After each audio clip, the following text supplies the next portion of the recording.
Hello students, in this video we will start with the third chapter of statistics, that is organization of data. Organization of data is also the second stage of statistics after collection of data. Okay, so what is organization of data, that we will see. Arrangement of data in such a form that similar figures could be compared and further analysis may be done. It simply means that after we have collected the data, now we need to arrange them.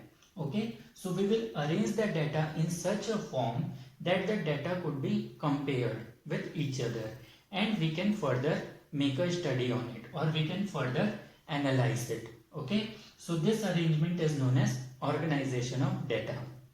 Now for organization of data, we need to classify the data first. Okay, so what is the classification? Let us see. It is the process of arranging things in groups on the basis of similarities or resemblance.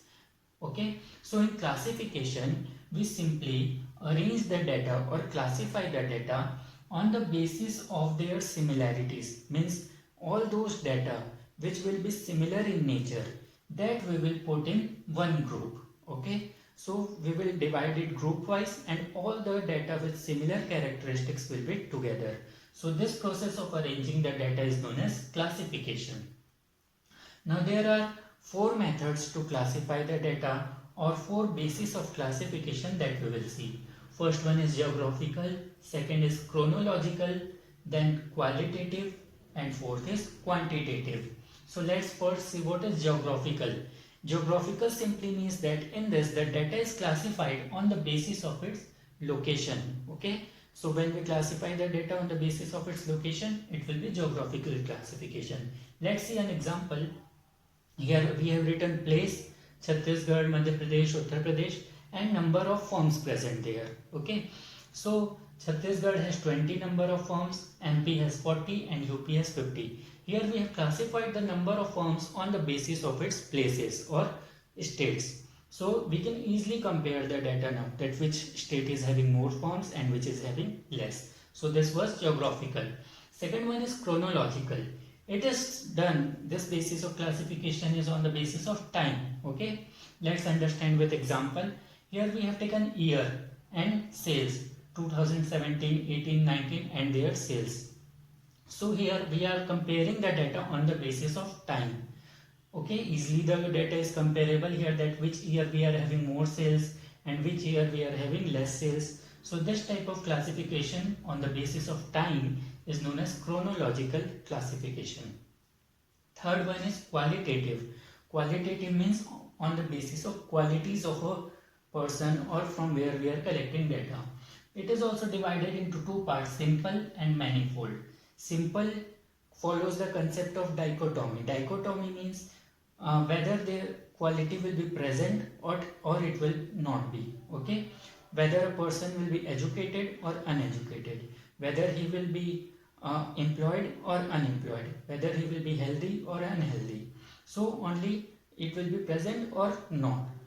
Like for example, if we are classifying the workers, so worker will be either skilled or unskilled. So this type of classification where we take only one basis of classification, this is simple one. Manifold. Manifold, in this we will see that the classification is done on many bases or many qualities. For example, we are dividing the workers, so they will be either skilled or unskilled. But now we are further dividing that in skilled how many are male, how many are female, in unskilled also how many are male and female, and further we can divide on other characteristics also. So this type of classification is known as manifold classification. So this was about qualitative. Next classification is quantitative classification. With the term only it is clear that it is classified on the basis of quantity. Okay, numbers or figures. So when we classify the data on the basis of the numbers and figures and we arrange them, then this is known as quantitative classification. So this was the four bases through which we classify the data for its proper organization. Now we will see the concept of variable. That what is a variable? It is that quantity which is subject to change and which can be measured by some unit. So variable simply means that it has some value, okay, and that value could be measured, but that value is not constant. It is subject to change, which means that the variable that we are having, its value can change over the time, okay. For an example, if we are having a variable x, so the value of x will not be constant. It may happen that its value sometimes may come 2 or sometimes it may come 5. So here we see that it is having some value which is measurable, but it is subject to change, which means that variable will always vary its unit or value. It will not remain constant. In statistics, we have two types of variables. The first one is discrete variable and the second is continuous variable. So what are these? Let's see. Discrete variable. In this, the numbers are always in a complete form, okay, which means that whenever we see that the numbers are 1, 2, 3, 7, 8, 5, 14, any of the number which is in a complete form. Complete form means that it will not be in fractional form, it will not be in points, or it will not be in a division, that form that it is divided, okay, like 5.5, 2.5, 5.5. So all those numbers that will not be discrete. Discrete will always have numbers in a complete form. The second one is continuous variable. In continuous variable, numbers are in fraction or range, okay. So whenever we will see this type of numbers, we will come to know that it is a continuous variable. Like here we see half, 2.5, 5.2, 8.1. So here the numbers are not complete numbers like we have seen in discrete, okay. Here the numbers are in fraction or point. These are not complete. So it will be known as continuous variable, or either it will be in range. Range here means that there will be certain range of numbers like 0 to 10, 10 to 20, 20 to 30, or 15 to 20, 20 to 25. So these are known as range of numbers, and these are included in continuous variable. So these were the two types of variable. And variable, its value will never remain constant. It will change as per the requirement or as per the questions. Now we come to the concept of data, raw data, and how it is converted into series.